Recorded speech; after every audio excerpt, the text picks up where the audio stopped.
Assalamualaikum. Kami dari Komnas 1 akan menunjukkan cara membuat ketetapan setting untuk web conference. Pertama sekali perlu buka StreamYard menggunakan browser. Kemudian masukkan email. Klik button get started. Kemudian minta semaklah email untuk kita dapatkan kod, login code.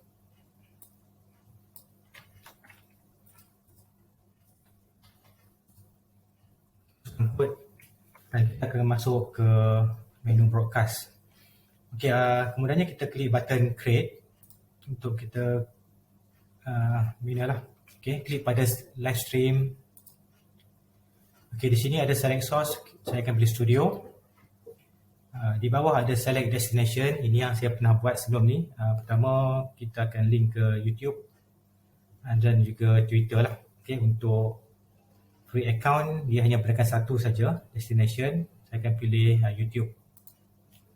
Okey, masukkan tajuk StreamYard kita.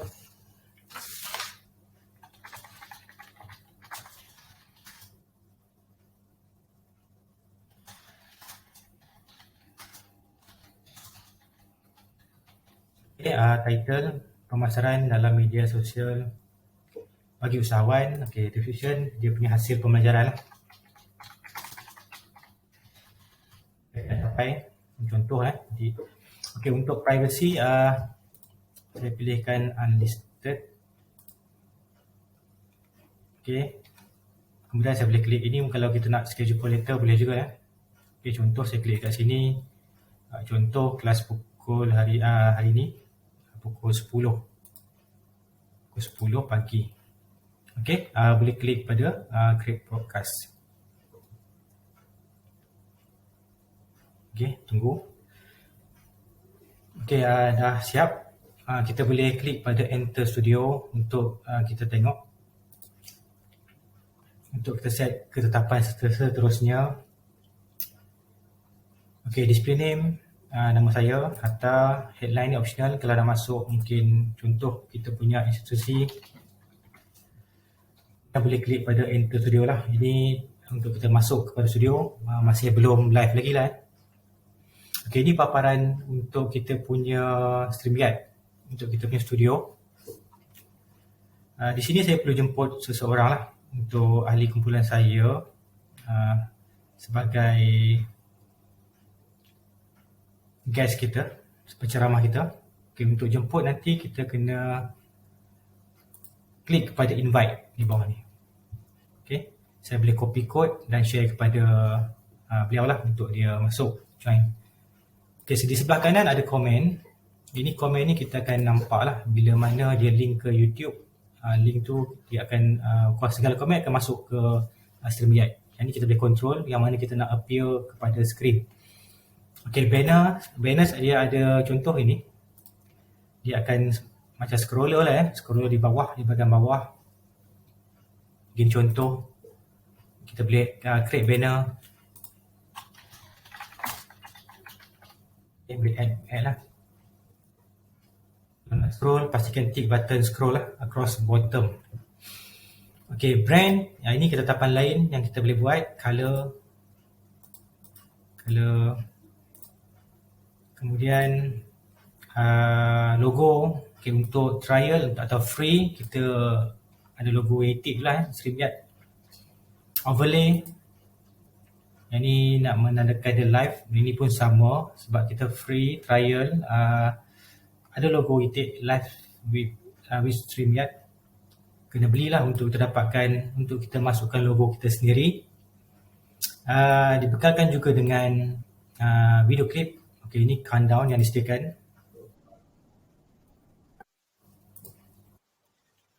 Ini contohlah. Okey, last sekali ada private chat. Itu sajalah. Kemudian kalau kita nak selesai, kalau masa dia pukul 10, dia akan on lah pukul 10. Atau kita boleh klik pada go live lah untuk kita buat live sekarang. Okey, itu saja untuk sedikit ketetapan StreamYard. Okey, terima kasih.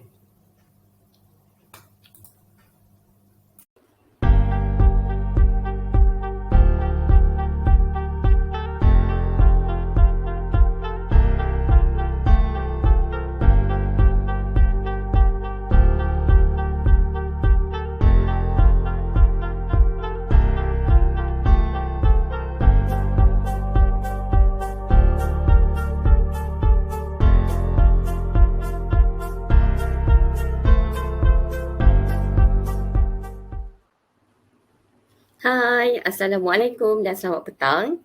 Berjumpa kita kembali dalam subjek keusahawanan di mana pada petang ini kita akan membincangkan tentang topik 4 iaitu pemasaran dalam media sosial bagi seorang usahawan.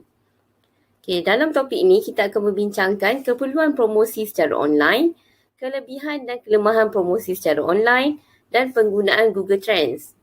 Okay, di samping itu, kalau kita lihat kita punya hasil pembelajaran, pelajar-pelajar perlu mengambil bahagian dalam simulasi perniagaan baik secara offline dan juga online melalui campuran pemasaran. Dan dalam topik ini juga, pelajar-pelajar perlu menyediakan laporan dan ianya menyumbang sebanyak 35% dalam markah PB. Okey, apa itu pemasaran secara online? Okay, pemasaran secara online juga dipanggil sebagai pengiklanan internet dan ianya merupakan suatu teknik yang diguna pakai dalam mempromosi laman web atau sebagainya dalam kita punya kehidupan pada masa kini. Okay, dan dalam era digitalisasi ni ataupun globalisasi IR 4.0, kebanyakannya rakyat Malaysia ni menggunakan kemudahan telefon mudah alih. Dan ia disokong dengan statistik pada Februari 2022. Kalau kita lihat dekat sini, populasi rakyat Malaysia adalah 32.98 juta. Tetapi penggunaan telefon melebihi iaitu 42.11 juta. Mungkin seorang rakyat Malaysia tu mempunyai 2 atau lebih selular phone tersebut. Okay, jadi kalau kita tengok pula penggunaan media sosial yang paling banyak mengikut data kita pada Februari 2022 adalah menggunakan WhatsApp. Diikuti oleh platform-platform lain. Okey, untuk perniagaan secara online, apa yang paling penting untuk pelajar sediakan adalah suatu poster ataupun video yang menarik. Kenapa saya suruh buat benda tu? Ini kerana poster ataupun video yang menarik merupakan eye opener. Maksudnya orang nak tengok, orang akan wow, first impression. Sebagai pembeli yang berpotensi, ia merupakan satu daya tarik untuk pengguna ataupun pembeli itu mengetahui dengan lebih lanjut tentang produk ataupun perkhidmatan yang ditawarkan. Jadi dekat sini saya tunjukkan contoh, mestilah gambar yang menarik, penggunaan font yang menarik dan juga warna yang menarik. Itu adalah teknik-tekniknya. Dan kita akan buat kelas amali menggunakan Canva sebentar saja lagi nanti. Okey, setakat ini, ada apa-apa soalan yang ingin dikemukakan sebelum kita pergi dengan lebih lanjut? Jika ada, boleh kemukakan daripada Hasrul Nizam. Selamat petang. Selamat petang Hasrul Nizam. Ada siapa-siapa yang mempunyai soalan? Boleh kemukakan soalan di ruangan chat ya.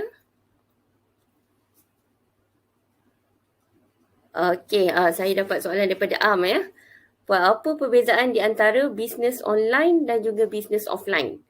Okey, saya akan bagi contoh terhadap 4 elemen ya. Okey, kalau untuk bisnes secara online, yang pertama sekali kita tengok dari segi waktu perniagaan. Kalau bisnes secara online, penjual bebas untuk menjalankan aktiviti perniagaan selama 24 jam. Maksudnya, perniagaan kita tu berlangsung tanpa had. Sebab once kita publish kita punya produk ataupun perkhidmatan dalam media sosial, dalam laman web dan sebagainya, ianya akan kekal selama 24 jam. Dan pembeli ni, bakal-bakal pembeli ataupun pengguna boleh scroll apa produk yang ditawarkan dan sebagainya. Tak kisahlah malam ke pagi ke siang ke boleh. Tetapi kalau perniagaan secara offline, ianya terikat sebab waktu perniagaan tu sangat terhad. Contohnya kita buka kedai daripada 7 pagi hingga 7 malam. Jadi pada waktu itu sahaja pembeli boleh mendapatkan produk ataupun perkhidmatan yang kita tawarkan. Yang kedua pula dari segi lokasi. Untuk perniagaan secara online, kita bebas menjalankan perniagaan di mana-mana. Maksudnya kalau seller tu berada di Sabah, di Sarawak pun dia boleh menjual. Tak kisah di mana-mana. Dan pembeli dia merangkumi seluruh negara ataupun overseas.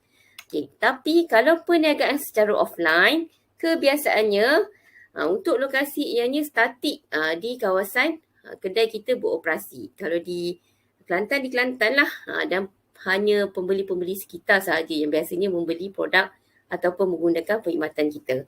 Okay, yang ketiga dari segi pelanggan, kalau perniagaan secara online seperti yang saya maklumkan sebentar tadi, memang kita boleh menjual tanpa sempadan. Pembeli kita ni seluruh Malaysia, seluruh dunia boleh mendapatkan produk kita. Tapi kalau perniagaan secara offline, ianya sangat terhad. Dan yang terakhir adalah dari segi risiko. Kalau kita bandingkan perniagaan secara online dan juga offline, dari segi risiko, perniagaan online risikonya agak rendah dari segi modal permulaan. Okay, kenapa saya cakap tentang modal? Kerana ada setengah perniagaan online ni kita boleh jalankan secara affiliate. Di mana kita membuat perniagaan tu tanpa menggunakan modal pun. Kita hanya dapatkan komisen sahaja. Okay. Manakala kalau dari segi perniagaan offline, risikonya agak tinggi. Pertama sekali kita kena dapatkan keuntungan sebab kita nak bayar cost overhead seperti sewa kedai, bil elektrik, bil air di kedai dan sebagainya. Itu di antara perbezaan di antara perniagaan online dan juga perniagaan secara offline. Jadi sekarang ni semua pelajar boleh fikirlah yang mana satu nak buat ni. Atau nak buat dua-dua. Boleh timbang tara. Okay, saya harap clear Okay. Soalan yang kedua daripada Hasrul. Apakah platform media sosial yang sesuai digunakan untuk perniagaan online? Okay, dekat sini saya nak terangkan. Sebenarnya untuk perniagaan online, saya tak boleh cakap kata Shopee lebih bagus daripada TikTok ataupun IG lebih bagus daripada Facebook. Tak ya. Mana-mana platform media sosial ni bagus untuk perniagaan secara online. Sebab setiap media sosial ni dia ada target-target tertentu. Target-target pembeli yang tertentu. Contohnya TikTok. Okay, TikTok kita tahu golongan-golongan muda ni memang menggunakan TikTok. Dan TikTok kita boleh create TikTok shop, boleh create bag kuning dan sebagainya.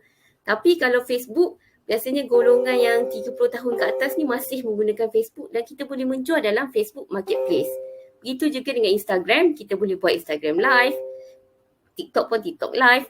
Jadi saya menyarankan agar pelajar menggunakan semua platform yang ada. Jangan terhad kepada satu-satu platform sahaja. Dan kita juga boleh menjual dalam platform e-dagang seperti Shopee, Lazada dan sebagainya. Okay, setakat ni cikgu harap, saya harap semua orang jelas tentang topik kita pada petang ni. Ada apa-apa lagi soalan tambahan? Jika tiada, semua jelas ya? Okey, jika tiada, setakat ini dulu kelas kita pada hari ini dan kita akan sambung untuk membuat amali Canva dalam kelas yang akan datang. Okey, terima kasih semua. Jumpa lagi. Assalamualaikum.